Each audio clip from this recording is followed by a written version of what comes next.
दोस्तों triangle chart pattern के बारे में हम यहाँ पे जानेंगे। ट्रायंगल चार्ट पैटर्न क्या होता है ना कि इसमें ट्रैप भी होते हैं और एक पुलिस ट्रेंड में मिलता है। यहाँ पे ब्रेकआउट थ्योरी भी काम आएगी और ट्रैपिंग सिस्टम भी काम आएगा। साथ में इसमें कुछ यूनिक चीजें जो मैं आज इस वीडियो में आपको एक्सप्लेन करूंगा, जिससे आप और बेहतर तरीके से इसको एनालाइज कर पाएंगे। असेंडिंग ट्रायंगल क्या होता है ना कि एक बुलिश ट्रेंड का ट्रेंड कंटिन्यूएशन एक चार्ट पैटर्न है, ठीक है। तो जब बुलिश ट्रेंड बनेगा तो उसमें एक ट्रेंड कंटिन्यूएशन के लिए चार्ट पैटर्न यहाँ पे बनता है और ये जब चार्ट पैटर्न बनता है तो यहाँ पे थोड़ा साइडवेज मूवमेंट आती है, ठीक है। प्राइस ने एक अप ट्रेंड बनाया, उसके बाद एक हाई बना लिया प्राइस ने। यहाँ पे अगर आप देखोगे तो ये एक हाई बन चुका है और फिर एक लो बना लिया। अब हमारे पास क्या है, दो चीजें हैं, एक हाई है और एक लो है। अभी तक तो यहाँ पे पैटर्न कंप्लीट नहीं हुआ, बट हम इसको कैसे बनते हुए फाइंड कर सकते हैं, कैसे समझ सकते हैं कि अब असेंडिंग ट्रायंगल बनने वाला है। जब यहाँ से दोबारा प्राइस ऊपर जाएगी तो कुछ इस टाइप से एक हाई बनाएगी।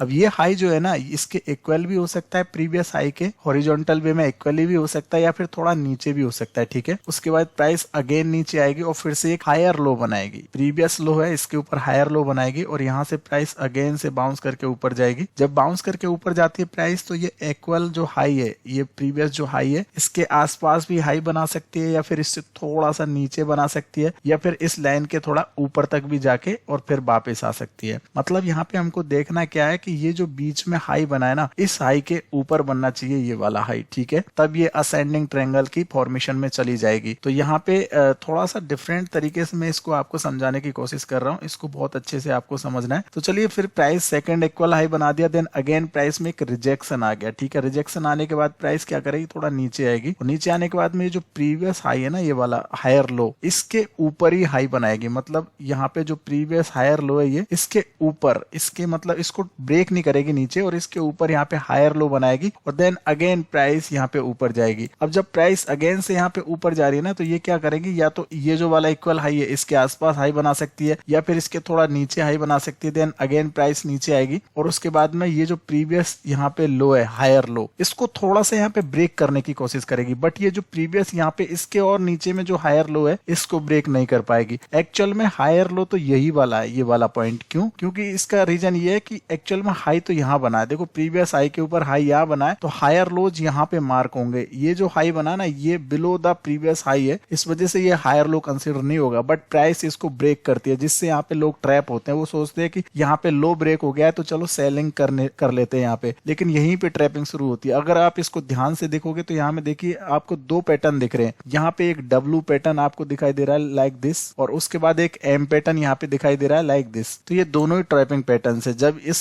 लाइन का ब्रेक हुआ होगा यहाँ से, तो यहाँ पे ये नेक लाइन ब्रेक होने के बाद में बायर्स एक्टिव हुए होंगे, उनको ट्रैप किया, फिर यहाँ पे ये नेक लाइन ब्रेक हुई होगी तो यहाँ पे सेलर एक्टिव हुए होंगे। अब इनको सेलर्स को यहाँ पे एक्टिवेट करके और उसको ट्रैप करना है, क्योंकि अब ट्रेंड में जब भी ऊपर प्राइस जाएगी तो वो सेलर्स के स्टॉप लॉस को इकट्ठा करते हुए जाएगी, सेलर्स के ऑर्डर्स को इकट्ठा करते हुए जाएगी। तो यहाँ पे सेलर्स जब बैठ जाते हैं तो अब इनको ट्रैप करने के लिए प्राइस स्लाइटली मूवमेंट करती है ऊपर की तरफ और एक ब्रेकआउट करती है और देन कंटिन्यू कर लेती है रिटेस्ट करके इस टाइप से, ठीक है। तो ये यहाँ पे ये जो सेलर्स थे ना, इनका ऑर्डर जो है ना ब्लॉक हो चुका है, ये एक तरह से यहाँ पे ब्लॉक ऑर्डर में फंस चुके हैं, ठीक है। तो कुछ इस तरह की पिक्चर बनती है। और अगर इसको मैं और क्लियर वे में अगर आपको चार्ट पे यहाँ पे बना के बताऊं तो देखो सिंपल सी बात है, प्राइस ऊपर गई इस टाइप से और ये हाई बनाया, उसके बाद हायर लो बनाया, देन अगेन एक इक्वल हाई बनाया, देन हायर लो, और उसके बाद में प्राइस ब्रेकआउट कर जाती है। तो इसका जो हाई है ना ऊपर वाला, ये लाइन है, ये एकदम फ्लैट होता है, मतलब हॉरिजॉन्टल वे में यहाँ पे एक लाइन बनानी है हमको, और नीचे से जो ये लाइन जाएगी ना, ये हायर लोज को मार्क करते हुए थोड़ा अप स्लोपिंग जाएगी, मतलब असेंडिंग साइड में, ये ऊपर की साइड में ये इस तरह से स्लॉप करते हुए ऊपर की तरफ ड्रॉ करेंगे, ठीक है। तो इसको हम असेंडिंग ट्रायंगल बोलते हैं। चलो चार्ट पे कैसा बनता है हम देखते हैं। चार्ट पे कभी भी परफेक्ट पिक्चर नहीं बनती है, चार्ट पे थोड़ा ऊपर नीचे बनता है। जैसा हम इमेजेस में या फिर बुक्स में आपने पढ़ा होगा, उससे थोड़ा सा 19-20 बनता है। तो इस चीज को आपको अंडरस्टैंड करना पड़ेगा। आप बिल्कुल यहाँ पे कोई थंब रूल के हिसाब से काम नहीं कर सकते, थोड़ा यहाँ पे कॉमन सेंस भी यूज करना पड़ेगा। तो अगर मैं इस पॉइंट पे देखूं यहाँ पे, तो देखिए यहाँ से प्राइस क्या करे ना कि एक अप ट्रेंड बनाते हुए ऊपर गई, यहाँ से प्राइस एक अप ट्रेंड बनाते हुए ऊपर जा रही है इस टाइप से, ठीक है। अब यहाँ पे जाके प्राइस ने क्या किया, एक होल्ड किया, मतलब प्राइस ने यहाँ पे एक मूवमेंट किया है जहाँ पे प्राइस रुक चुकी है, ये एक रेजिस्टेंस प्राइस ने मार्क कर लिया। उसके बाद प्राइस में यहाँ पे क्या है, एक फॉल आया, तो यहाँ पे थोड़ा पॉज आया प्राइस में। उसके बाद प्राइस अगेन से बाउंस करके गई, तो यहाँ पे एक लोअर हाई बनाया, जो प्रीवियस हाई है इसके नीचे ही लोअर हाई बनाया, ठीक है। बट प्राइस ने दोबारा से क्या किया, ये जो प्रीवियस लो है इसके ऊपर हायर लो बनाया, देन प्राइस अगेन बाउंस करके गई और एक हायर हाई बना लिया, मतलब जो प्रीवियस हाई है इस इसके ऊपर हाई बनाया, लेकिन ये फेक ब्रेकआउट है, यहाँ पे फेक एक कैंडल बनी हुई है और ये इक्वल हाई में यहाँ पे इसको कंसिडर करते हैं। जो प्रीवियस हाई है ना, इसके आसपास ये हाई बनाए तो इसको इक्वल हाई में ही कंसिडर करते हैं जब तक ये हाई या लो ब्रेक नहीं होते। ठीक है, तो ये एक हॉरिजॉन्टल वे में फ्लैट लाइन पे ही हाई यहाँ पे बना है, बस ये प्रीवियस हाई जो है ना इसके माइनर पॉइंट से इसको ब्रेक किया और कुछ नहीं है। और उसके बाद प्राइस अगेन से नीचे आई है और इसने एक लो बनाया है यहाँ पे। अगर आप देखोगे तो ये जो प्रीवियस लो है ये वाला, इसके ऊपर लो बनाया, देन अगेन प्राइस ऊपर गई और ये जो प्रीवियस हाई है इसके थोड़ा नीचे लो बनाया है ये, और उसके बाद यहाँ पे प्राइस ने फिर से एक लो बनाया। अब ये वाली जो नेक लाइन है इसको प्राइस ने यहाँ पे ब्रेक कर लिया, आप देखेंगे। इसी तरह से ये वाली जो नेक लाइन थी इसको भी प्राइस ने ब्रेक कर लिया। तो यहाँ पे आप देखोगे वायर्स और सेलर्स दोनों को ट्रैप किया गया है इस साइडवेज मोमेंटम में। एक्चुअल में ये जो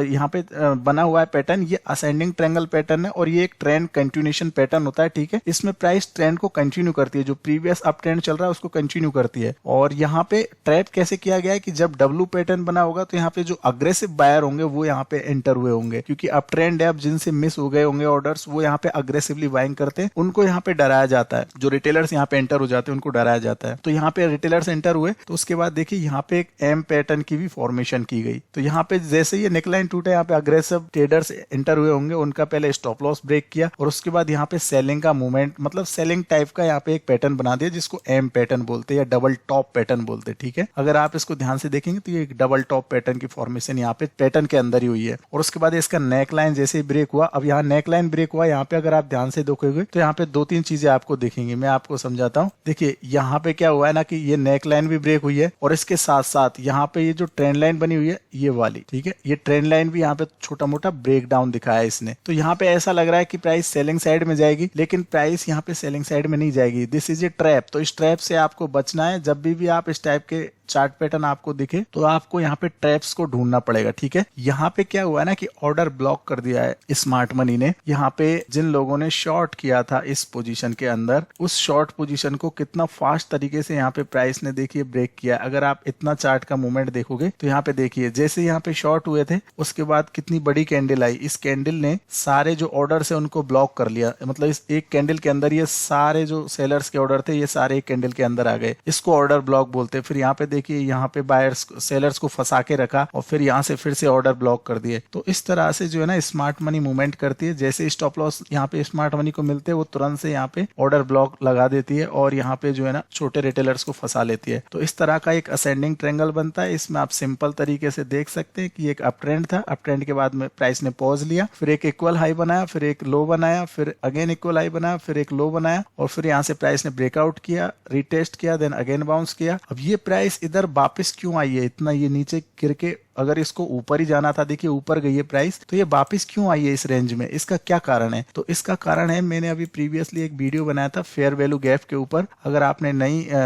उसको देखा है तो आप जाके देख सकते हैं प्लेलिस्ट में। यहाँ पे एक ऑर्डर ब्लॉक भी था जैसा कि मैंने अभी एक्सप्लेन किया आप लोगों को, और एक यहाँ पे फेयर वैल्यू गैप भी है। तो उस गैप को यहाँ पे जो इम्बेलेंस होता है, जो एफिशिएंसी होती है, उसको यहाँ पे प्राइस ने ना मतलब मार्क किया है, उसको दोबारा से रिपीट किया है। और वहां पे जो ब्लॉक ऑर्डर रह गए थे उनको प्राइस, जो स्मार्ट मनी होती है ना ऑर्डर्स को कलेक्ट करते हुए चलती है, तो स्मार्ट मनी ने यहाँ पे जैसे ये ऑर्डर्स को ब्लॉक किया, अगर आप देखोगे ना तो ये कैंडल जो है स्मार्ट मनी की कैंडल है और इसने सारे ऑर्डर्स को ब्लॉक कर दिया जो सेलर्स के यहाँ पे ऑर्डर थे, और यहाँ पे बायर्स को मौका ही नहीं दिया रिटेलर्स को संभलने का। स्मार्ट मनी ने प्राइस को जंप कर दिया। तो यहाँ पे कुछ फंड जो है ना रिमेनिंग था स्मार्ट मनी का, वो यहाँ पे इन्वेस्ट हुआ है अगेन से, और कुछ यहाँ पे जो है ना मतलब जो रिटेलर्स ऊपर ब्रेकआउट पे एंटर हुए होंगे उनको यहाँ पे ट्रैप किया गया है आगे चल के। तो इस तरीके से यहाँ पे चीजें सेट होती है। यहाँ पे जो रिटेलर एंटर हुए होंगे उनके स्टॉप लॉस पहले उड़ाए इधर, और स्मार्ट मनी के जो ब्लॉक ऑर्डर बाकी थे वो ब्लॉक ऑर्डर यहाँ पे मिले, और जो प्रोफेशनल्स होते हैं उन्होंने भी इस चीज को यहाँ पे फाइंड करके रखते हैं, जो लोग प्राइस एक्शन को जानते हैं। और उसके बाद में यहाँ से स्मार्ट मनी का अगेन से एक नॉन स्टॉप मूवमेंट आया। ठीक है, तो that is the call of ascending triangle. इसके साथ साथ आप जो फेयर वैल्यू गैप है या फिर ब्लॉक ऑर्डर्स इनको भी स्टडी कर सकते हैं, अदरवाइज नहीं भी करते तो आप ये थ्योरी तो सिंपल सी थ्योरी है जिसको जानते हैं कि जब भी ब्रेकआउट होता है तो दोबारा रिटेस्ट करना प्राइस को आना ही पड़ता है, देन प्राइस कंटिन्यू करती है। तो ये रिटेस्ट हुआ एक तरह से, ये समझ लो आप सिंपल लैंग्वेज में। और यहाँ पे असेंडिंग ट्रायंगल जो पैटर्न है वो आपको आई होप कि समझ में आ गया होगा किस तरीके से ये काम करता है, किस तरीके से इसमें ट्रैप बनते हैं और किस तरीके से ये पैटर्न की यहाँ पे रचना होती है। तो चलो थैंक यू सो मच, इसको स्टडी करो, प्रैक्टिस करो, कोई दिक्कत आए तो पूछ सकते हो। If you really like this video, help us to grow,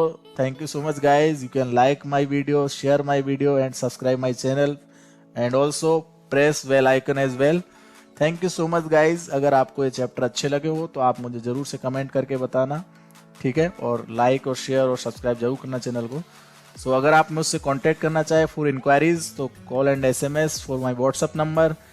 WhatsApp number आपकी स्क्रीन पे है गाइज, 7440557654। ईमेल एड्रेस भी मैंने आपको दिया है research24bit@gmail.com। Thanks for watching.